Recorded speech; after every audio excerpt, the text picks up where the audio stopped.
Hey listeners, welcome to our Broken Hearts Collaboration 2.0. Last year, we had so much fun getting together with our fellow podcasters, so we decided to keep a good thing going. And this Valentine's Day, we are going to explore the twisted narratives of love's darker side. In the realm of relationships, the 4 seasons serve as a haunting metaphor for the complexities of love, especially when it goes wrong. In this collaboration, we will be telling cases that represent each season of love.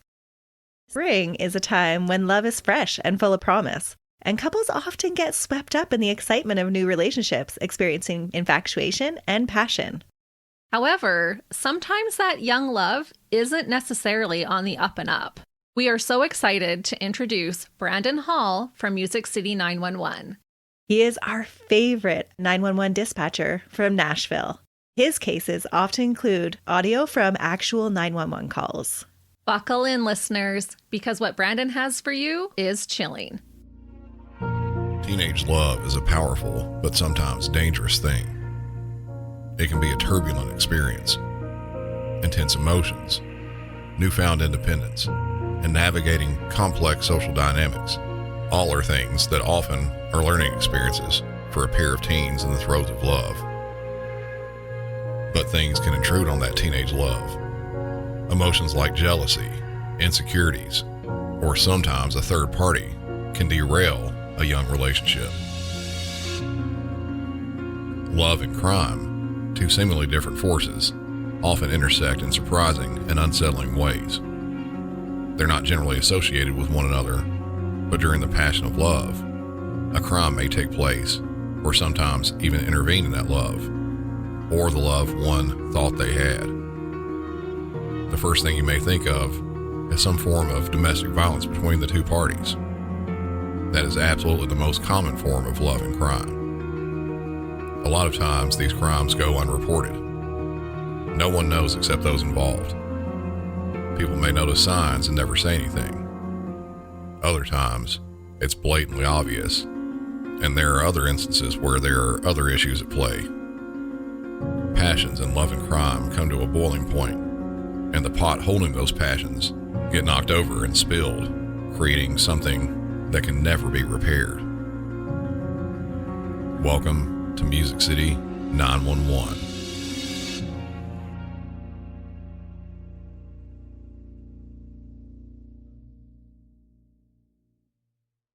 Oh my! Oh God! 911. Ma'am? Ma'am? An emergency up here on Forest Circle. On Forest Circle? Yes, What happened?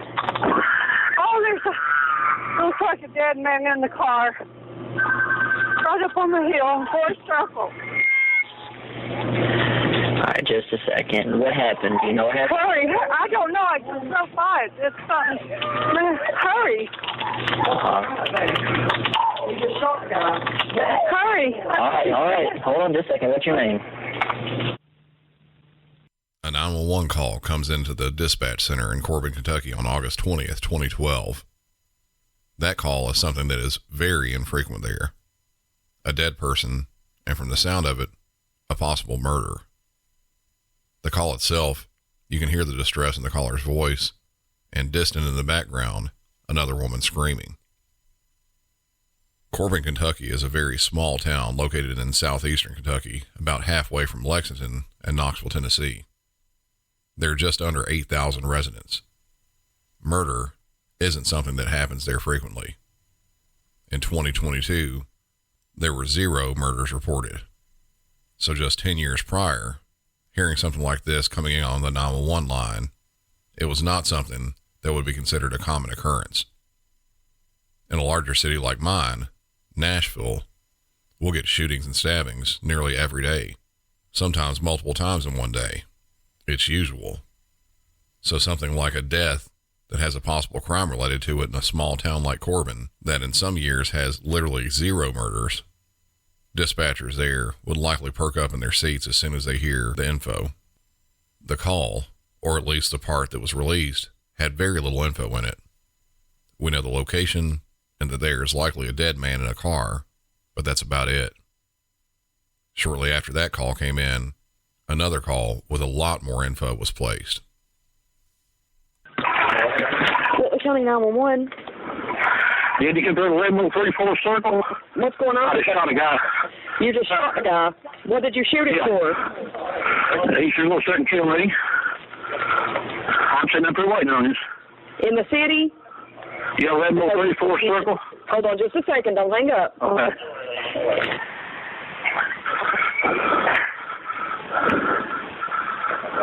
What is it? Yeah. What is your name?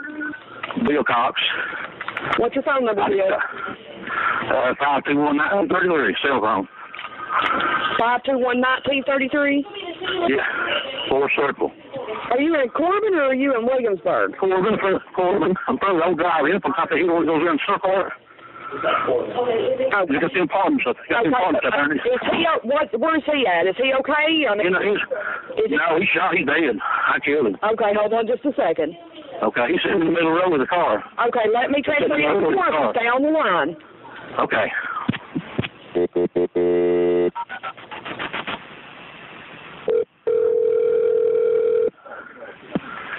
Corbin Dispatch. Hey. Yeah. Hello, who is this? That's James. James, what's it? Corbin Police Department? Mm-hmm. Yeah, I just shot a guy in here a while ago. 1134 circle. He threatened to kill me and I shot him. 11044 circle? 1134 circle. You know, I'll drive in. Uh-huh. Come back here. I just put a little drive in from top of those hills up in there. Okay. What's your name? Bill Cox. He been hitting my daughter. He got a kid by a daughter. He been hitting her, beating her up. And I just got tired of it. The next night, came up, I blow away on drugs and said he was killing me and all that stuff. Uh-huh. Ain't no way. He come up in the house while ago and he was moving everything out. What's his name? Ryan Abner. Can you still see him? No, he's dead. I shot him good. I'll make sure he's dead. He is dead. Yeah. I'm going to go to prison over it, but he's still trying to beating on my daughter and stuff. Hey, where's your gun at? Hey, what my gun? I straight balled off a guy. I got behind off of him. Well, where'd you put the gun? I couldn't get back to the guy. You done give it back to the guy? Yeah. Okay, so where are you at? Are you there to let him? Up here? Yeah, I'm up here right now. And the guy's there with you, and he's dead. Do what? The guy's there with you, the one he shot? Do what? The guy that you shot, is he there at 11:03? Yeah, he's in the seat. Let's sit in the seat. Units break for emergency traffic.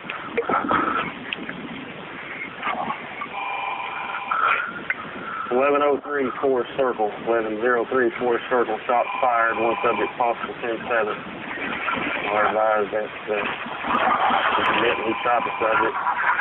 Caller doesn't have the gun at this time. Advised he gave the gun back to an individual who borrowed it from. They on the way? Yeah, I think they're on the way. Yeah, they are on their way. Okay. Let me get off here and call my brother and tell him where I'm at. Okay, well, I need you to stay on the phone with me so that way when they get there, we can still talk just a little bit, okay? Call me, Garage, 523. I work at Benny Wheeline. We know Benny Wheeline. Have him say 523-0012. What's the phone number you're calling from there? Yeah, I believe. 521-1933.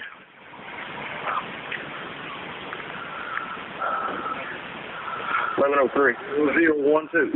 Yeah. It's good. I'll keep trying there. Oh, yeah. So they're going to take me to jail. Oh, well. You can Bob him try to get me out. I'll keep calling till I get over there. Yeah, get Bob him to get me out. If you can. Yeah, they're coming. They're coming. No, they're on the way.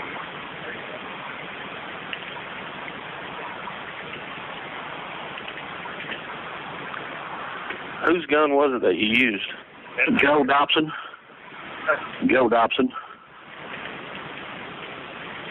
Where does he live at? Just about 2 houses above where I live at there. I bought it, yeah.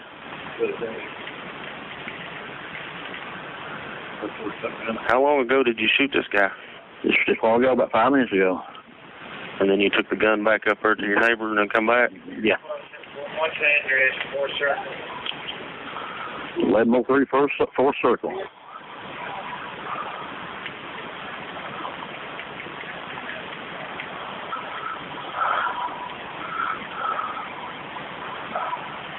What's the circumstance? What's that number again? 523-0012. I was advising this Mel Sedgwick was talking to his daughter. He had the pistol in his possession, was thinking about buying it.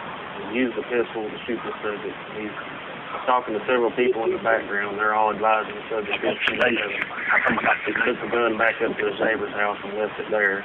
Went back to the residence.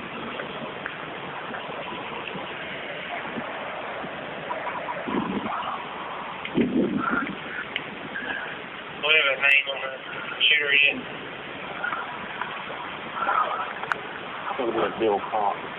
Bill Cox, 10719 Avenue. Hey, you think it's up there in How many times did you shoot him? 30, I believe. A friend of mine, I lost it to him the other day. Where did you shoot him at? I think in the head.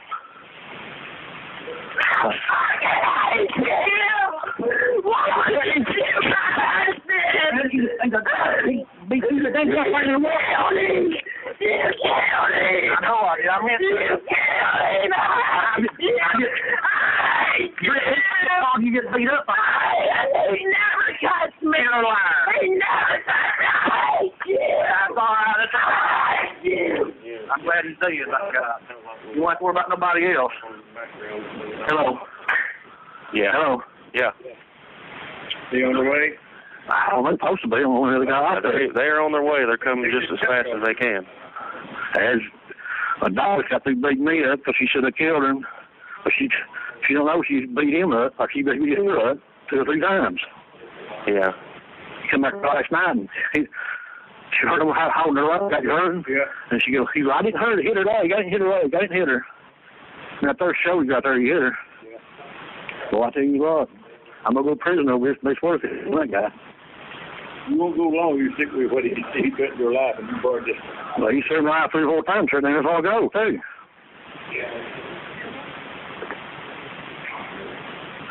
So I tell you what, we'll try to get go through later. Yeah. She is. He jumped down there and called him back down there. I know it. Well, his mommy, daddy, his dad's a drug dealer. They run him off. His mom's a dope head. She's living in Ohio. She run him off. And she ain't gonna waste space till he come down here for her. Yeah, that's right. Got Nick again? Second left in the 4th circle. It's going to be on your left out there before you get Nick can find out what you can go back with him and try to get me out. Don't say it up against. So it's the entrance closest to 7th Street. What's your phone number next? 523 523 0012. 0012. Yeah. Should be out there in a few minutes. Well, nice of it. Campbell. Okay, listen to me. I've got an officer just pulled up out front. Here's what I want you to do. Okay. I want you to make sure your hands are where he can see them real good. Yeah. And you listen to everything they tell you to do, okay? Okay, I'm sitting up here in the white truck up here. Bill's in a white truck down here right in his house. That's where he's going with his daughter. I just shot him. He shot him. Okay, I'll walk out here. You better get up. Okay, listen, when you walk out real slow. Keep your hands up where he can see them, okay? Okay. Are you walking outside?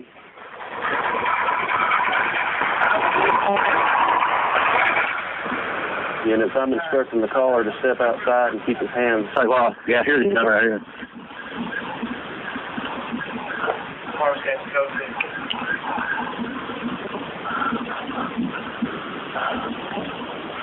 Do you see the officer? Yeah, he's going to be hanging up. Yeah, go ahead and hang Okay. I see you. Yeah.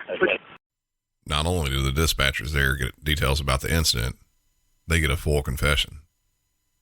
The details in the call: the suspect, 56-year-old William Cox, which everyone knows as Bill, calls and says he just shot a man because the man said he was going to kill him.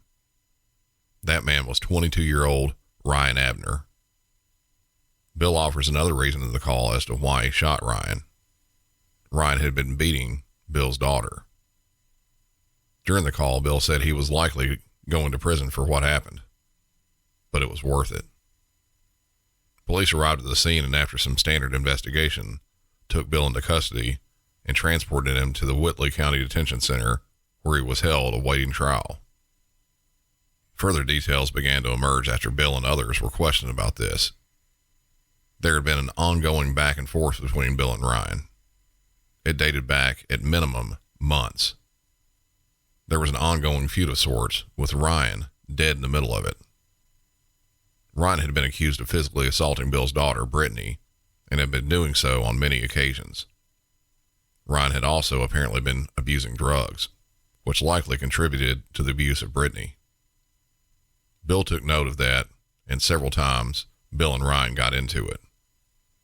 All the arguments or more came to a head on that day in August 2012, when Bill borrowed a gun from someone else and used it to kill Ryan, shooting him 3 times, with 2 of those shots landing in Ryan's head. There were other components of this incident as well. Ryan and Brittany had a child together. During the shooting, Ryan, Brittany, and their child were all in the same car together. The woman that could be heard screaming loudly in the first call and began screaming loudly on the phone midway through the second call was Brittany. She could be heard saying, "You killed my husband," but Ryan and Brittany were not married. It wasn't even confirmed that they were engaged. Another aspect of this relationship that hasn't been mentioned yet, at the beginning of all this, I was talking about teenage love.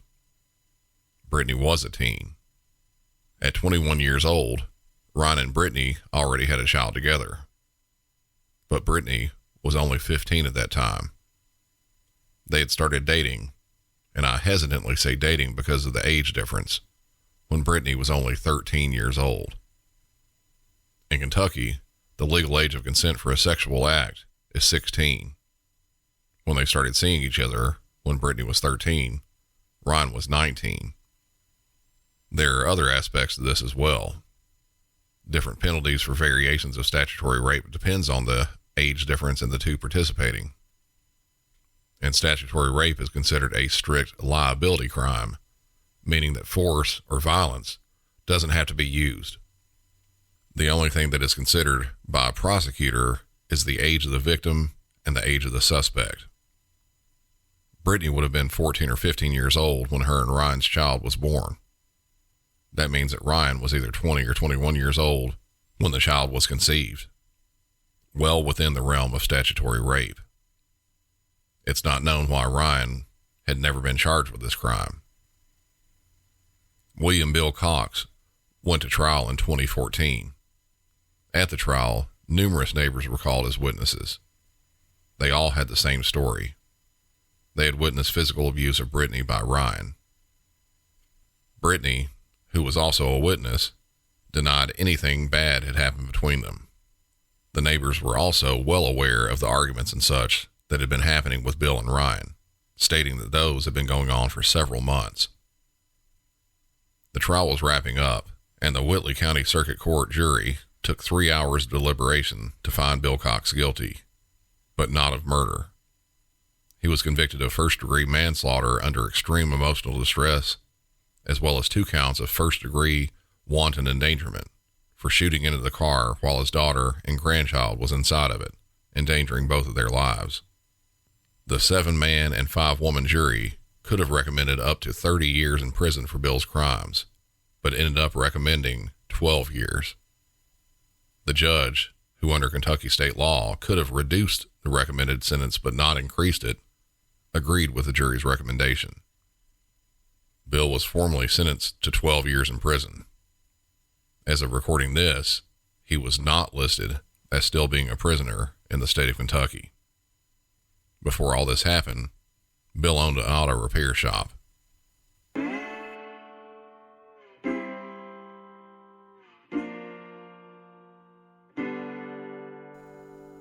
That's all for this incident. If you'd like to hear more, visit MusicCity911.com or do a search for Music City 911 on YouTube or your favorite podcast app. For Music City 911, I'm Brandon, and y'all have a good one. Thank you, Brandon, for bringing us that case. We are so grateful that we were able to collaborate with you again this year. Brandon wasn't kidding when he said it was about young love. Illegal young love. You never want to side with a dirtbag, but I can definitely understand the motives. Absolutely. But in the next season, the motives take on a more sinister tone. Summer represents the time of heightened passion and intimacy. While relationships may flourish, this season can also amplify existing issues. Arguments can become more intense, fueled by the heat of emotions. In extreme cases, conflicts can escalate into physical altercations, and the desire for revenge can lead to fatal outcomes. Especially in relationships marked by toxic dynamics. And this next case is definitely filled with toxic dynamics. Please welcome Bill and Sandra from Crimes, Killers, Cults, and Beer to bring us another harrowing case. Hey, everybody. My name is Bill, and this is my co-host, Sandra. Hello. And we are Crimes, Killers, Cults, and Beer, a true crime comedy podcast. And we were on this collab with Buried Motives and several other podcasts last year for Valentine's Day, but I had a different co-host then. but Sandra is here to stay. This year, we're going to do an abridged version of an episode that we've already done on Crimes, Killers, Cults, and Beer. It's episode 136. And last year, we did a Florida story. And this year, we've got another Florida story for you that they both just happen to fit in with the theme of the collab.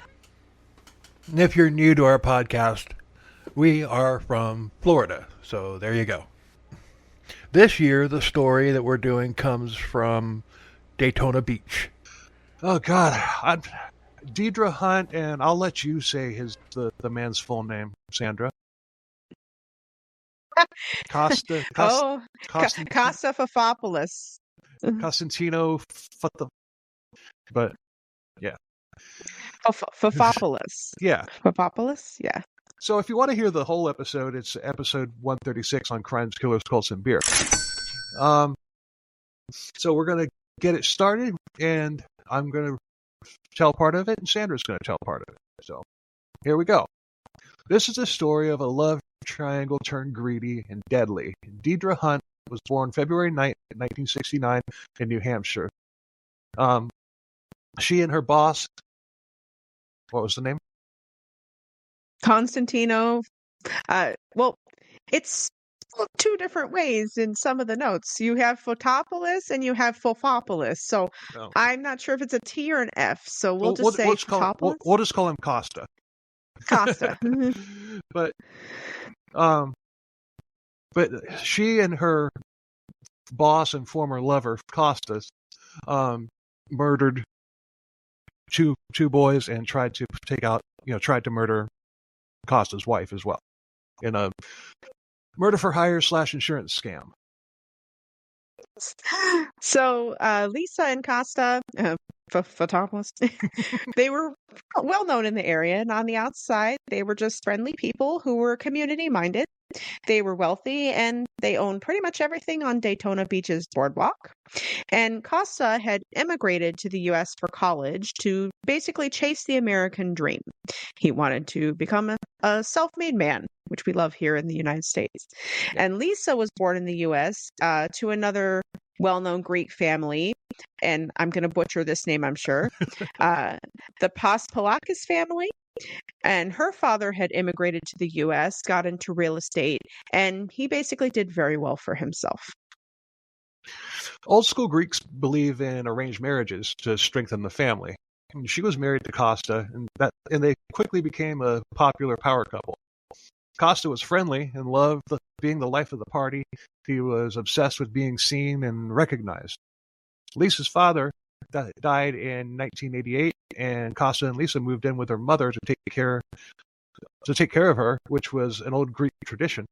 Costa and Lisa also acquired all of her dad's businesses, which made them the most power couple in Daytona Beach. Although successful, they weren't a happy couple. Like I said, it was an arranged marriage put strictly together to bolster the family. But deep down, Costa wanted it all for himself and only for himself, and greed was definitely a motivating factor for him. So one day, he noticed a vacant bar on the boardwalk and he wanted it.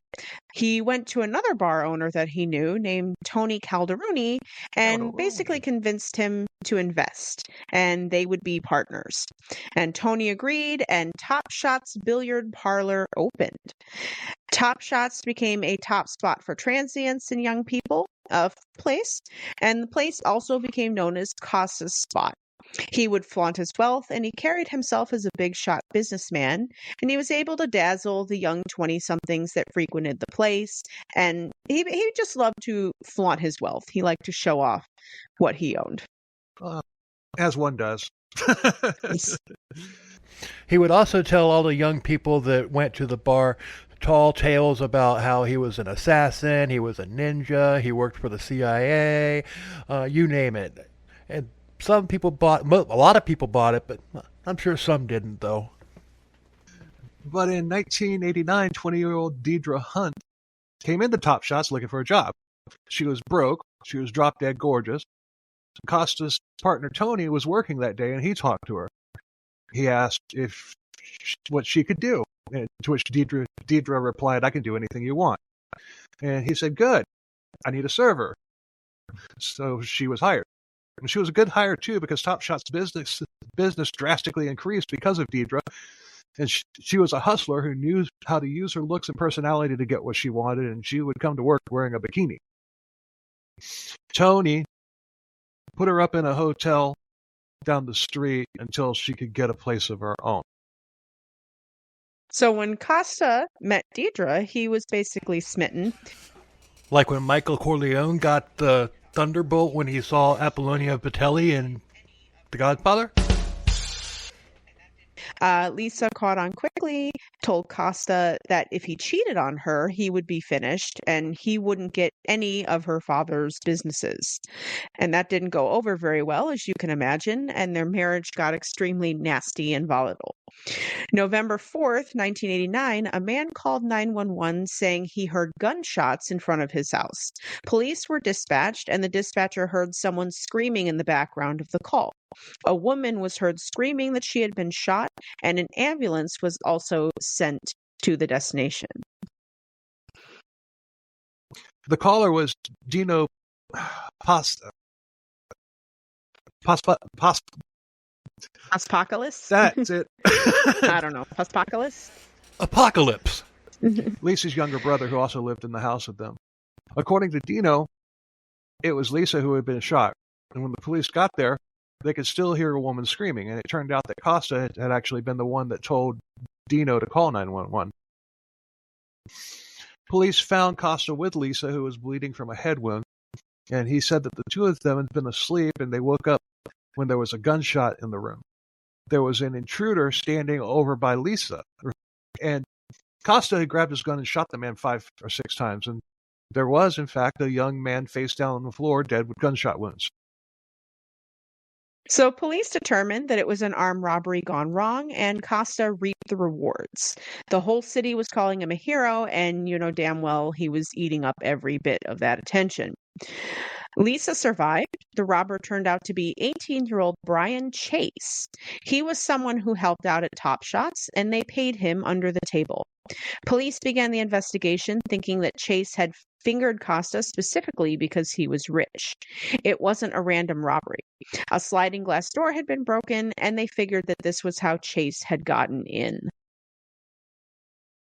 You think Brian Chase had a brother in Sacramento, California named Richard? Probably not. November 7th, an anonymous call came into the police department. The caller was talking about the shootings of Lisa and of Brian Chase. He said that he had been offered money to kill Lisa. And who do you think offered the money to kill Lisa? It was Deidre Hunt.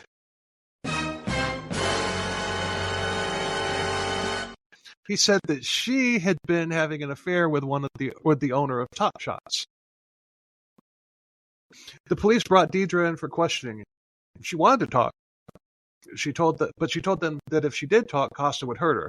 Deidre finally started talking, and she said that it started out that they were friends, but they were sleeping with each other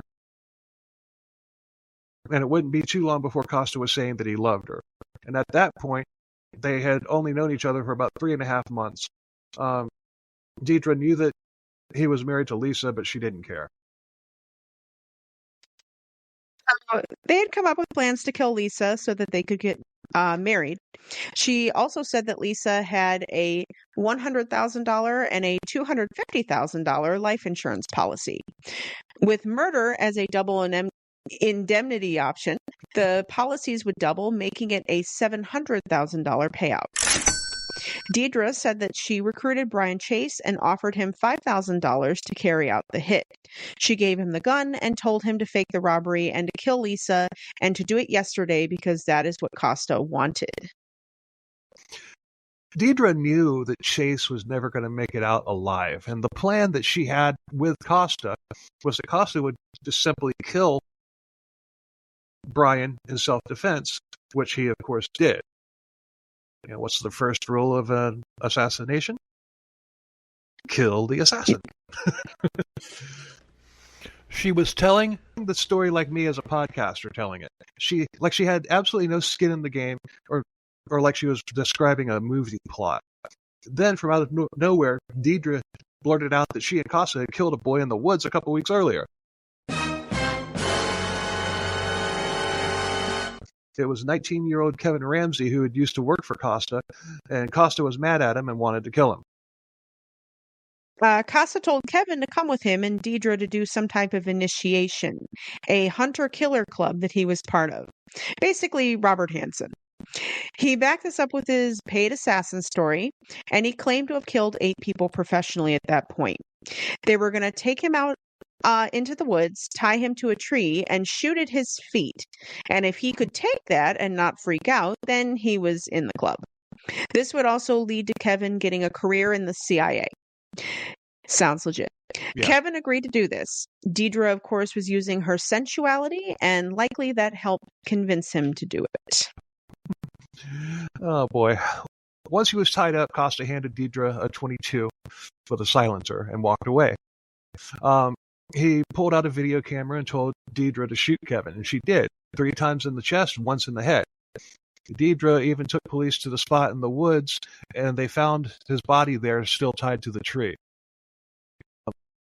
Deidre was then arrested and charged with murder, and when she was arrested, she was actually shocked that she was actually being arrested. Like, she helped them out. She cooperated, did all that stuff. But she took the police to the body, for crying out loud. Girl, you committed murder. Costa was also arrested, and he agreed to talk. And he said that he loved his wife, and he would never, ever cheat on her. He denied being involved with Deidre at all and said that Lisa had no plans and no reason to even think about divorcing him. So they had more than enough evidence to convict Costa, but by that time, Lisa was already aware that Costa had been having an affair. Someone had called her in October and told her. That someone was the wife of Tony Calderoni, Costa's partner. Lisa had decided to file for divorce, which meant that Costa would lose everything. This was when the plan for Moida was hatched, and why Costa wanted it done yesterday. Lisa told police that she had seen Costa late one night roaming around the barbecue pit. And when the house was searched, they checked the pit, and in it was a bag that had an AK-47, which Deidre mentioned as well as a .22 pistol with a silencer. But one thing they hadn't found yet was a videotape that Costa had made of Deidre killing Kevin Ramsey. But when the garage was searched, the videotape was found. The person filming was never shown, but it was later matched to Costa's voice. The video then cut to Kevin Ramsey tied to a tree.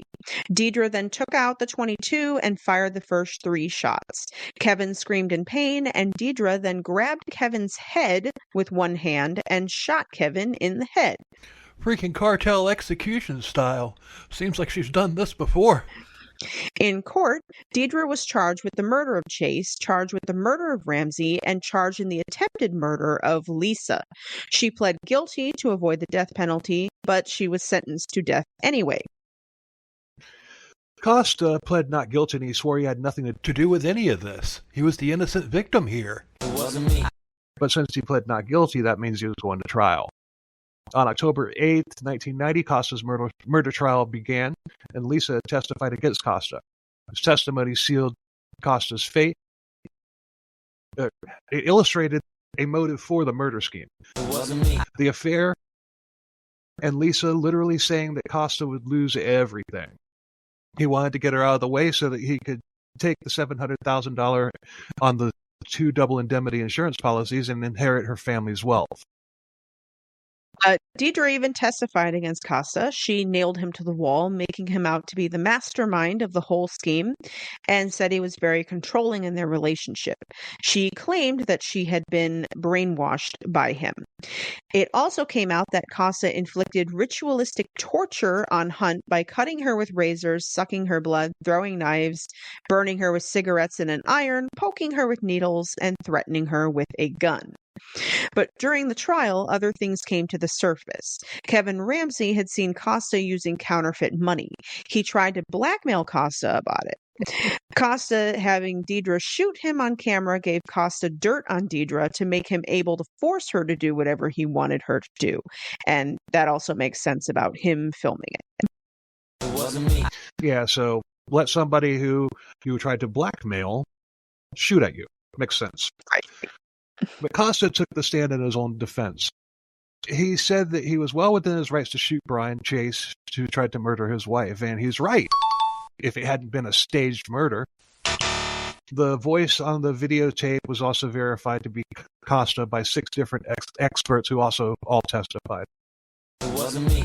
On October 25th, 1990, the case concluded and the jury returned with the verdict.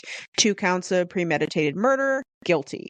Attempted first-degree murder of Lisa, guilty. Conspiracy to commit first-degree murder, guilty. He was sentenced to a date with old Sparky. Good old Sparky. He's still available. Inmates can choose to be electrocuted if they want to be. Again. So he's sitting there waiting, patiently, waiting. Dreaming that someday, sometime, old Sparky will be able to devour a convict one more time. And it'll happen, too. Eventually, somebody will request old Sparky. And when that happens, it'll make news. In 1995, Deidre appealed her death sentence and won the appeal. She got a retrial but was found guilty again and was sentenced to life without parole. Costa was initially scheduled to be put to death in 2008, but appeals got it pushed back.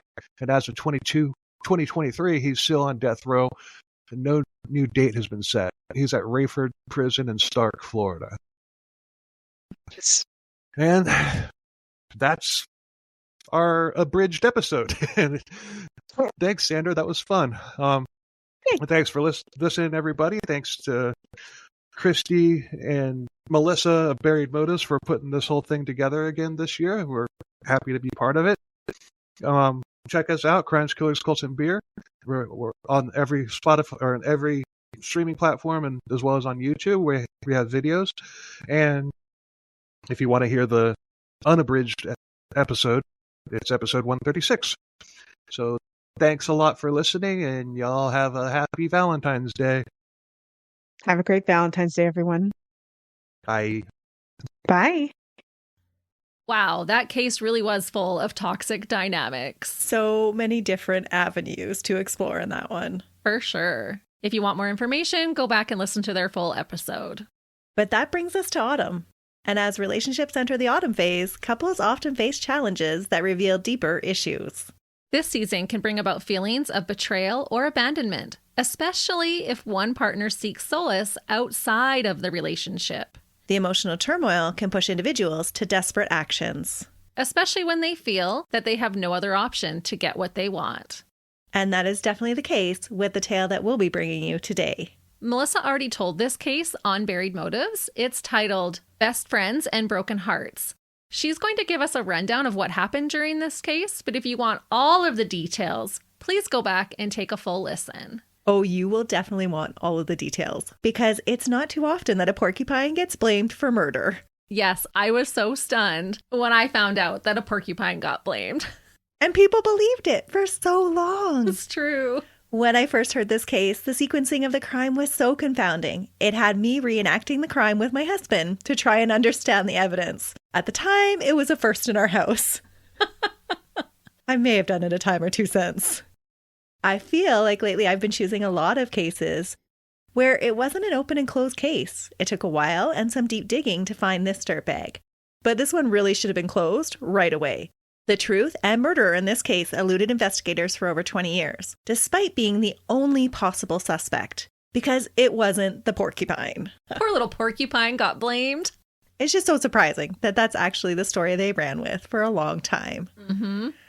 On the morning of June 2nd, 1976, two friends, Marty Dillon and Stephen Schur, headed out to Marty's family's hunting camp. The two belonged to a club called the Wednesday Afternoon Club. The Wednesday Afternoon Club. That sounds exciting. Yeah. Can you guess when they met? Wednesday afternoon? You got it. It was a club that met on Wednesday afternoon and gave the men an excuse to shirk off their demanding careers for an afternoon to relax and enjoy some male bonding. Often this bonding involved drinking and shooting guns. This particular Wednesday, the club's attendance was looking a little sparse. It happened to be just Marty, 31, and Stephen, 36, that headed up to the Gunsmoke Retreat in Susquehanna County, just outside of Montrose, in Marty's BMW around 3 p.m. At some point during the second round of skeet shooting, Stephen decided he needed a smoke break. He loaded his 16-gauge Winchester pump-action shotgun so that it would be ready for him when he got back, and he placed his gun in a stand about 120 feet from the skeet shooting area.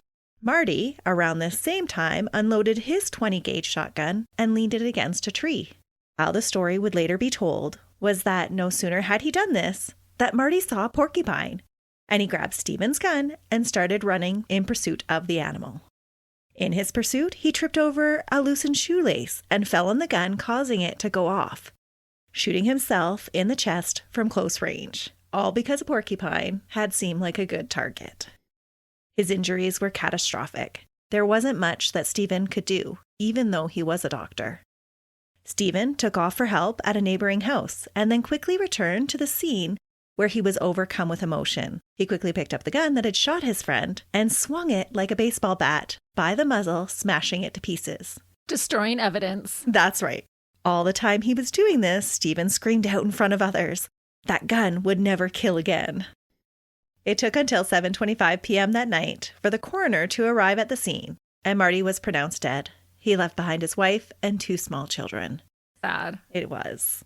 The next day, a preliminary autopsy was done, and the officials signed off on the original ruling that had been made at the scene the night before. Marty had died from an accidental, self-inflicted gunshot wound.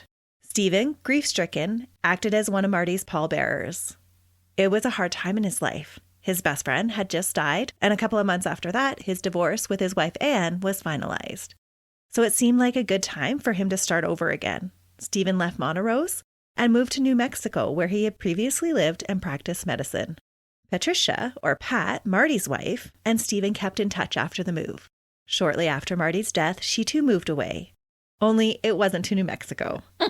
That's what everyone was thinking. That's right. She actually moved to Philadelphia with her two children.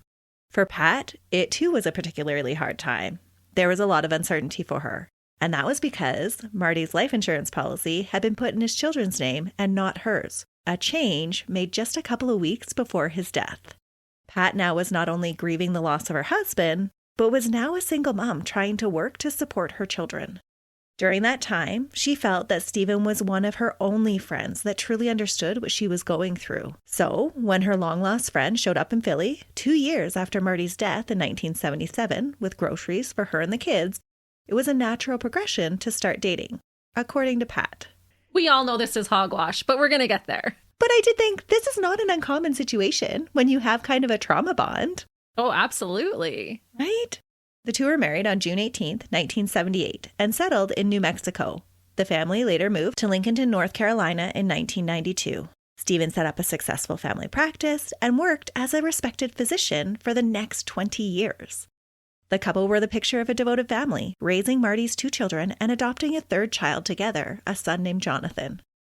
Marty's parents, Larry and Joe Dillon, weren't happy about who was now acting as the father figure for their grandchildren. Larry, the mayor of Montrose in 1976, had never bought the accidental shooting story. He believed his son was too experienced of a hunter to ever run with a loaded gun. And untied shoes. Right. To Larry, this whole story just didn't add up. Plus, he, like everyone else, had heard the rumors circulating around the town at the time of his son's death. Back in 1971, Marty Dillon was a successful up-and-coming lawyer, and he had befriended Dr. Stephen B. Scher, who was new to town. Stephen Barry Scher was born in Toronto, Ontario, Canada, on May 10, 1940, but later moved to Michigan and would become a U.S. citizen. He was a smart man and attended the University of Michigan, where he studied biology before pursuing a career in medicine. When he was a second-year student at the University Medical Center, he married his wife Edna, or Anne Elias, a bacteriologist, on June 9, 1963. Usually we dig deep into a dirtbag's past, but in this case, it didn't really play into his motives. By all accounts of Stephen's personality, he was a charismatic man used to getting what he wanted. In 1971, he and his wife Anne had recently moved to the Pennsylvania area to start a new medical practice. The clinic was out of the Montrose General Hospital, where Pat Dillon worked as a registered nurse. As the new doctor on the floor, Stephen was a striking figure, standing 6'1" and 245 pounds. And he's a doctor. Yes.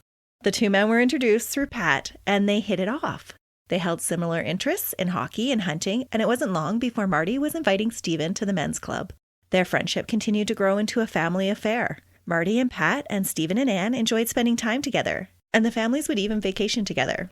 But it wasn't the only time Stephen liked to spend with Pat. Stephen began to arrange his schedule to match Pat's at the hospital, and it didn't take long before the rumors started to fly, as early as 1972.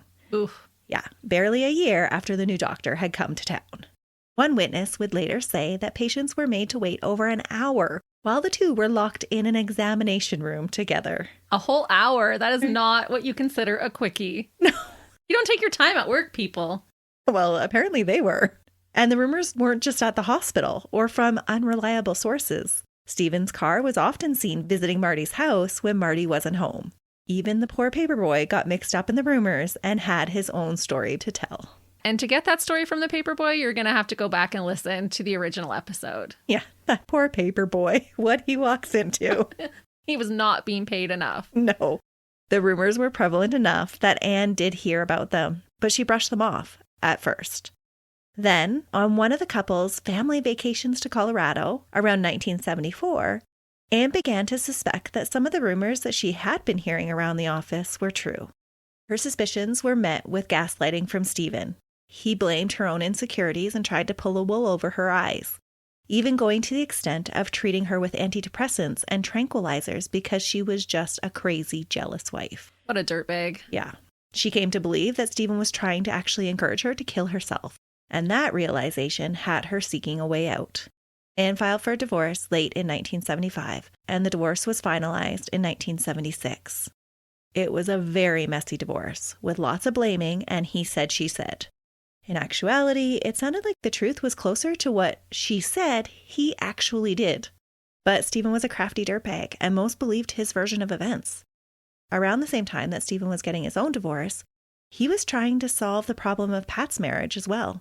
But divorce for Pat just wasn't an option. She was a devout Roman Catholic.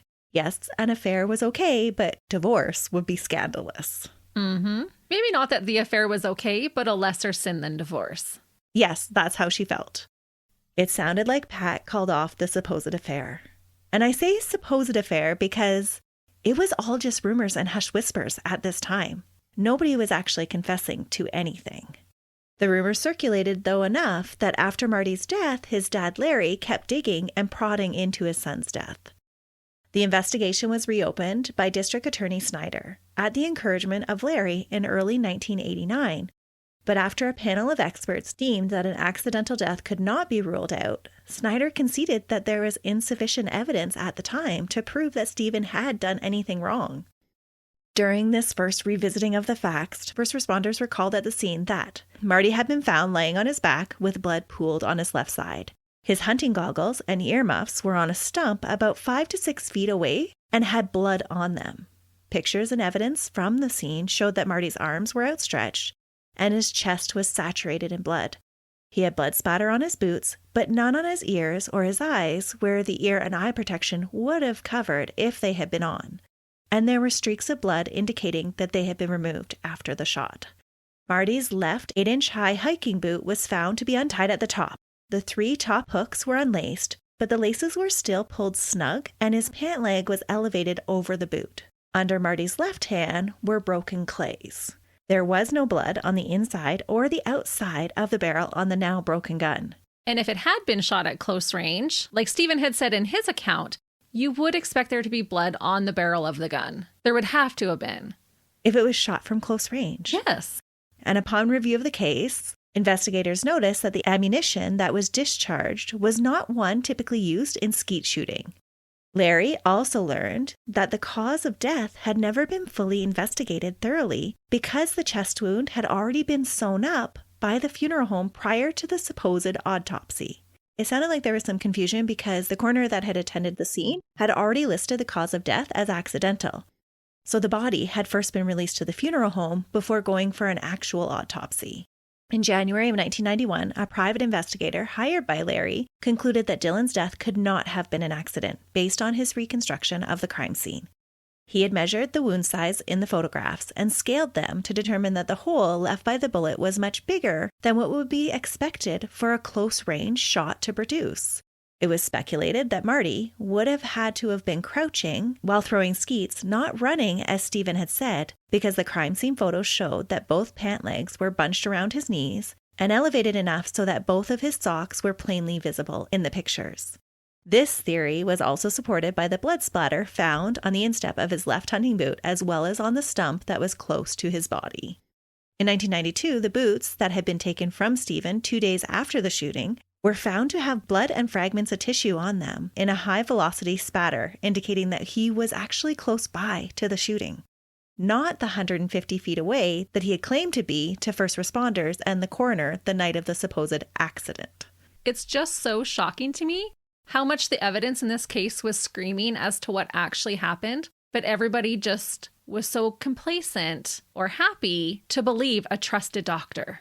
That's right. He was the doctor at the scene. He could call the shots, and he was just telling the coroner, this is what happened. And they bought it, hook, line, and sinker, for 20 years. It's astonishing, really. It really is. Because when you go through the details like Melissa tells in this case, it is bewildering to me that it went unsolved for so long. It's so true. All of this re-examination of the photos clearly laid out what had happened. And that's why Larry requested his son's body be exhumed for another autopsy to prove these theories. Thank goodness he did. Yeah. Pat and her children objected to Marty's remains being disturbed. During the civil suit over the right to have the body exhumed, both she and Stephen denied having any relationship prior to Marty's death. But it just doesn't seem plausible that you would not want to know the truth, even if it had been 20 years later. Especially if you are saying you did not have an affair with this man, and then to find out that there's a possibility this man that you've been sleeping next to for the last 2 decades and has helped raise your children could have actually murdered your husband. Right. But Pat just could not wrap her head around that being a possibility. Or she already knew deep down. Part of me thinks that that might be the case because why would you deny the relationship? Right. Despite Pat's objections, on April 29th, 1995, Marty's well-preserved body was exhumed. The bullet wound they found did not jive with Stephen's story. The scalloped edge of the wound indicated that the shot pellets had traveled through the air because they had started already to spread out. The angle of the wound was also completely wrong for a gun that had been dropped and gone off accidentally. The bullet trajectory was on a downward angle. On June 26, 1995, Marty's death was officially declared a homicide. That day, the state police named Stephen as their main suspect. The next day, Stephen returned to Pennsylvania and held a news conference in Scranton challenging the police to charge him. Oh, that's a confident dirtbag right there. During the press conference, he actually said, quote, "Arrest me and let's get on with this trial so I can forget about the last 19 years. That doesn't even make sense. No, what an odd thing to say. Yes. But it is just what the police did on June 20th. Stephen was sent to Susquehanna County Prison, and bail was set to $750,000. Pat's family members put up their houses for collateral for the bond. They all believed in his innocence. Pat refused to believe that Stephen had anything to do with Marty's death. In a press conference, she declared that Stephen was not capable of such a thing and that she had lived with him for 17 years, and so she would know. To help defend Stephen, Pat had Marty's body exhumed for a second time to have their own pathologist, Dr. Michael Baden, who had worked on numerous other high-profile cases, including the O.J. Simpson case, re-examine the body. He was commissioned to find evidence that supported the accidental shooting claim, or the claim that Marty was suffering from depression at the time of the shooting, and maybe the shooting wasn't accidental after all, but perhaps a suicide. Stephen's lawyer went as far to hint that the original coroner had purposely neglected to put the findings down in the written report because of the political connection to Marty's family and not wanting to hurt the family anymore. This third autopsy wasn't as useful as they'd hoped.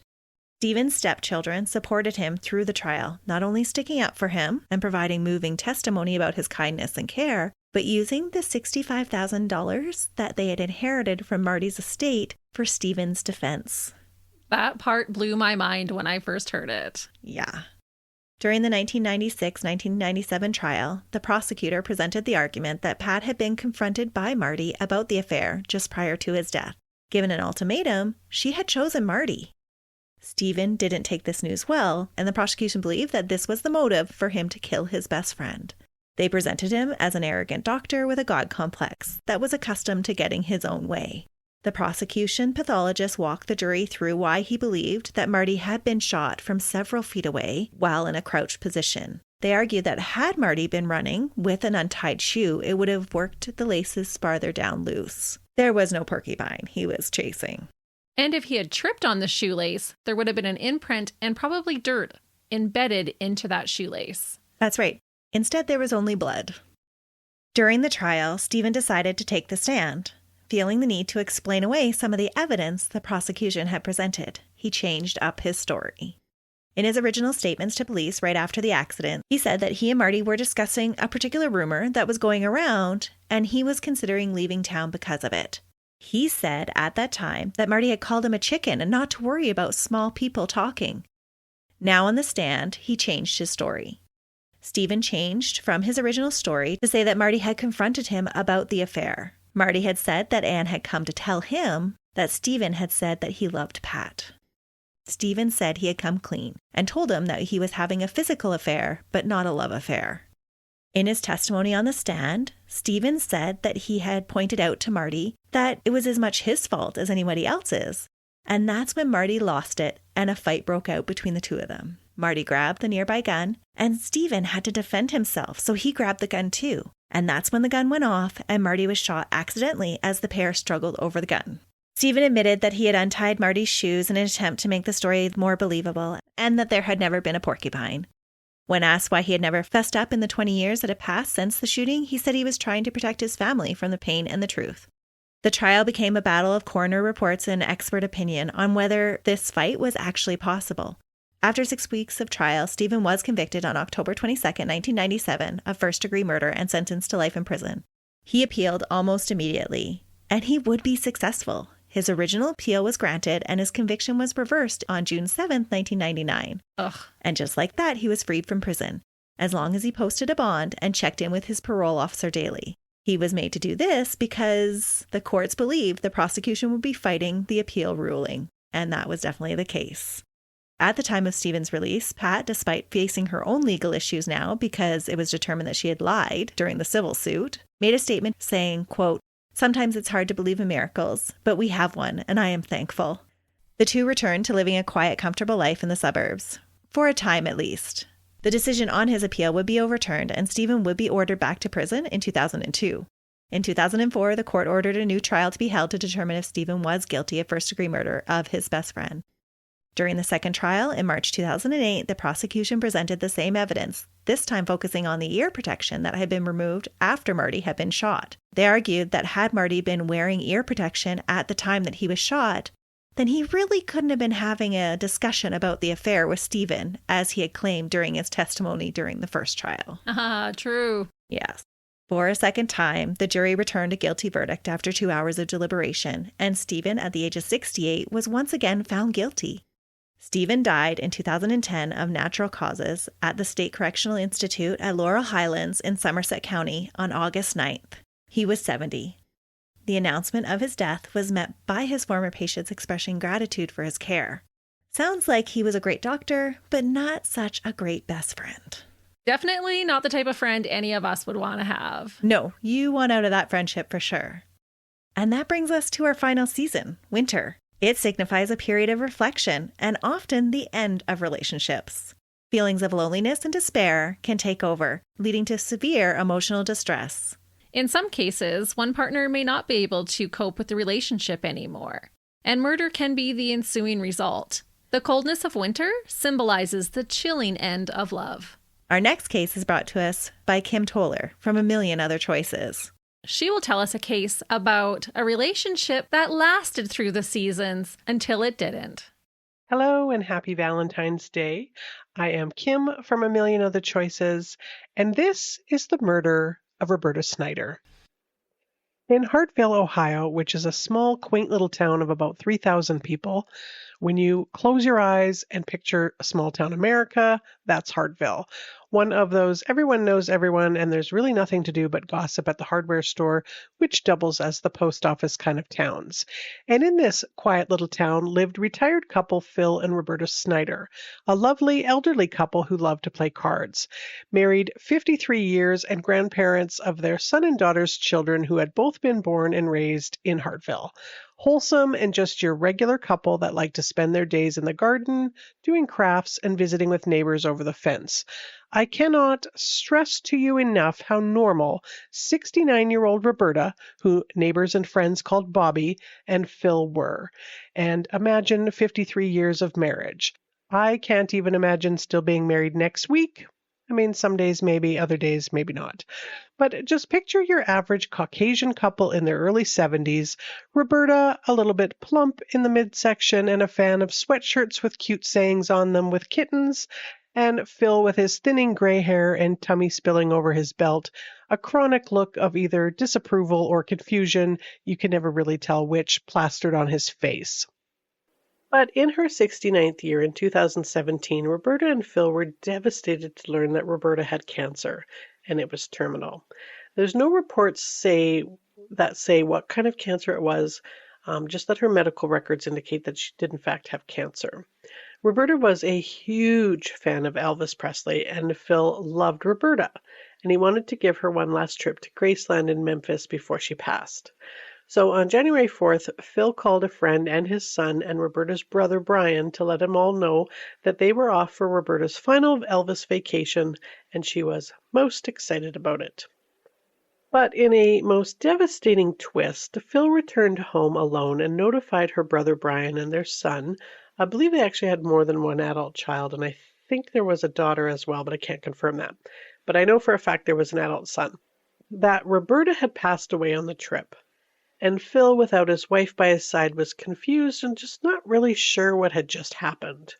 They had made it to Memphis in the hotel that they were booked at, but in the car she had started to choke on her phlegm, which was something that she'd kind of been doing for about a year now.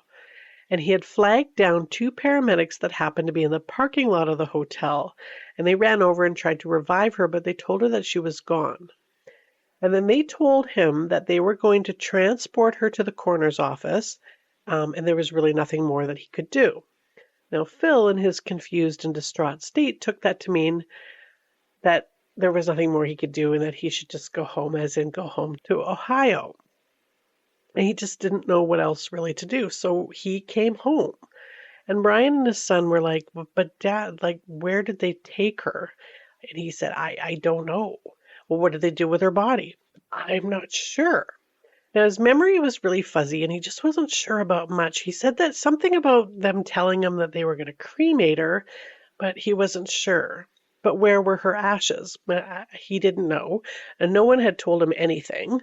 So Brian went to the Hartville police station and told them what had all happened and said, asked them, like, can you please try and track down where Roberta's remains are? Phil just wasn't able to give very many details. He was very confused, and it was all just really upsetting for the family, as you can imagine. So an officer goes out to the sniper's house to talk to Phil and maybe poke his memory a little bit so he can try and figure out where Roberta's body maybe was. Phil shuffles to the door to answer in his slippers and tells the officer what he remembers. that they had made it to Memphis. He realized that she had died in the truck on the way. He flagged down paramedics and that they took her away, and he came home. He says he's doing as good as he can under the circumstances, and after 53 years together, the cancer diagnosis was a bitch, and he just wanted her to see Graceland one last time. You guys okay? I'm okay, yes. Okay. My wife passed away. She choked on a phlegm. She'd been choking for about a year. Okay. And she wanted to go down one more time before she died. I think she knew she was going to die. They took her to a place where they cremate people. Okay, and you don't know where that is either? No. So the officer calls the coroner's office in Memphis. There's no Jane Doe's, no record of Roberta. So he called all the hospitals and EMTs, and the same thing. No one had any record of transporting or helping Roberta. Now, they kind of have to find Roberta because there are laws about disposing of human remains.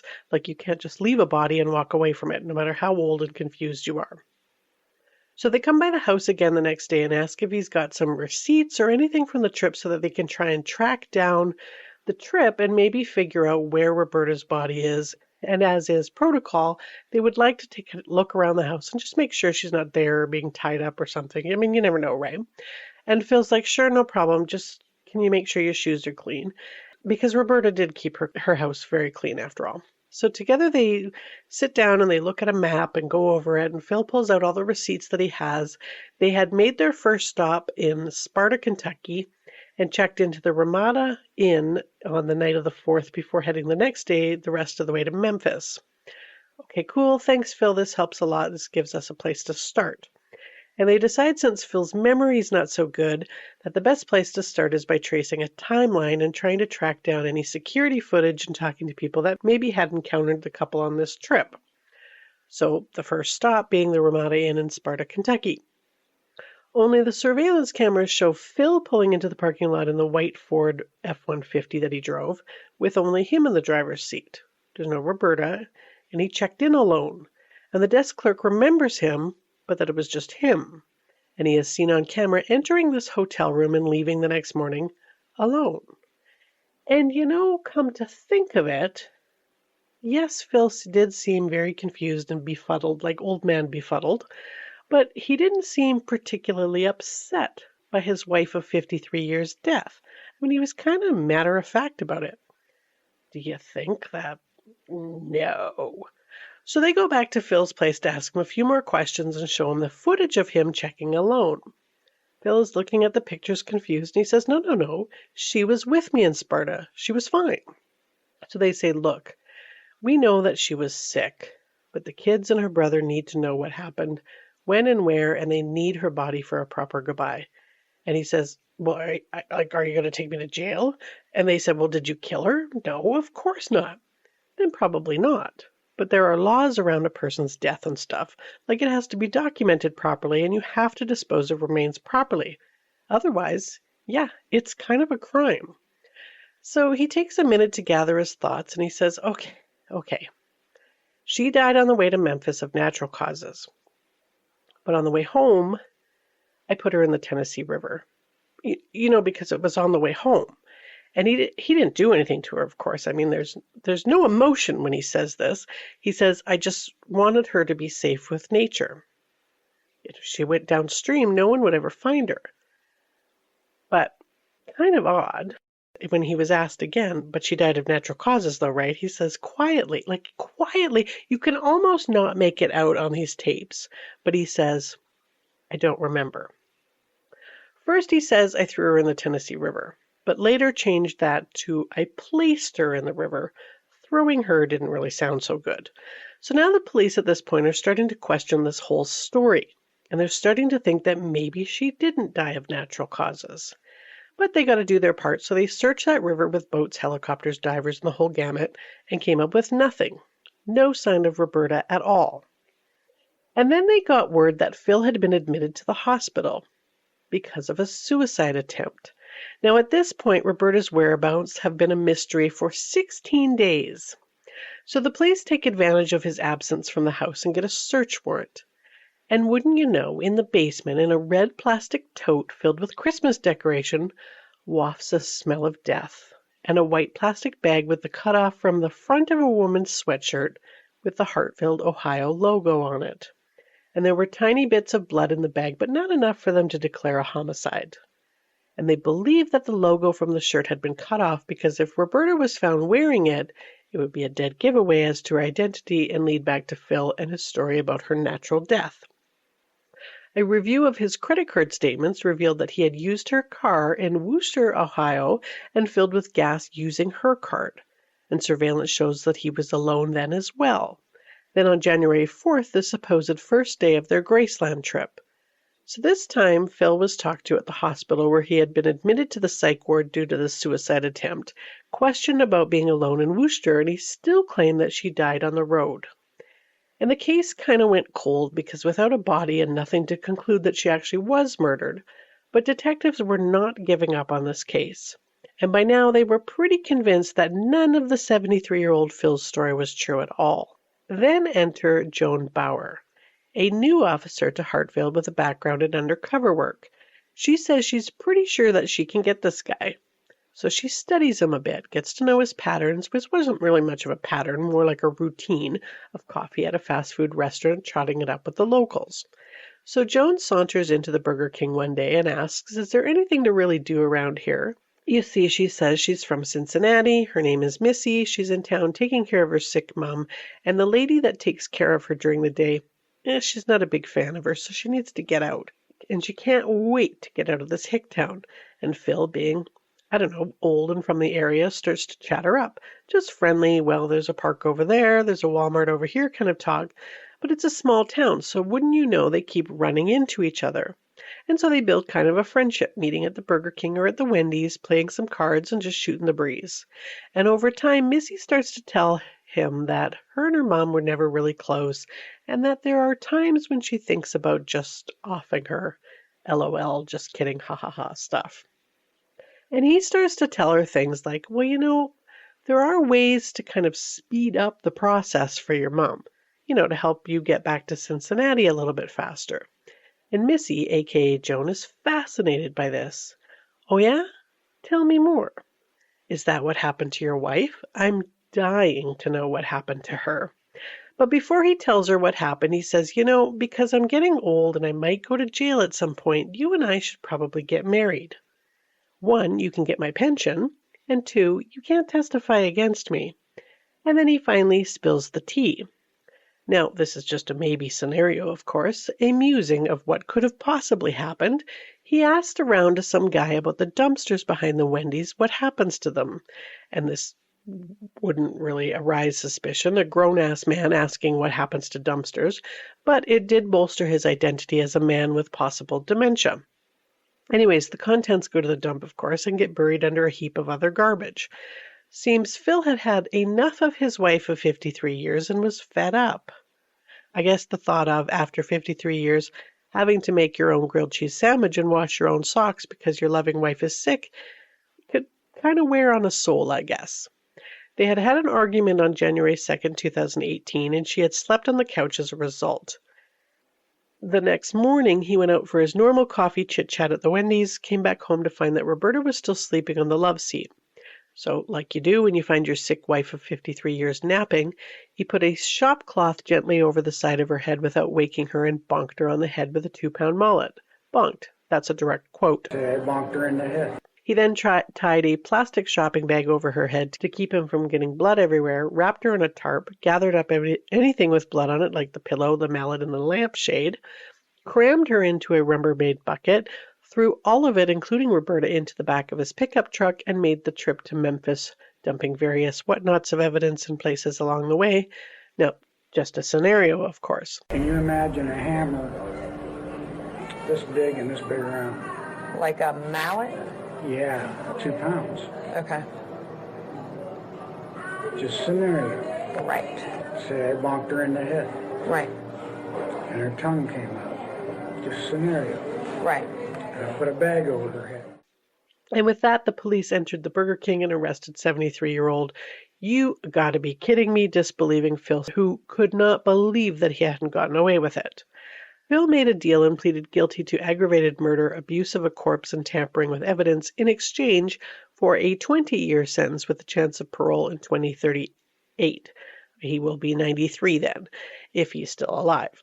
He's serving his sentence at Richland Correctional Institution in Ohio. As part of the deal, he had to show them where he put Roberta's body, and he led them to a bar and grill in Bullitt County, Kentucky, and pointed to a green dumpster out back.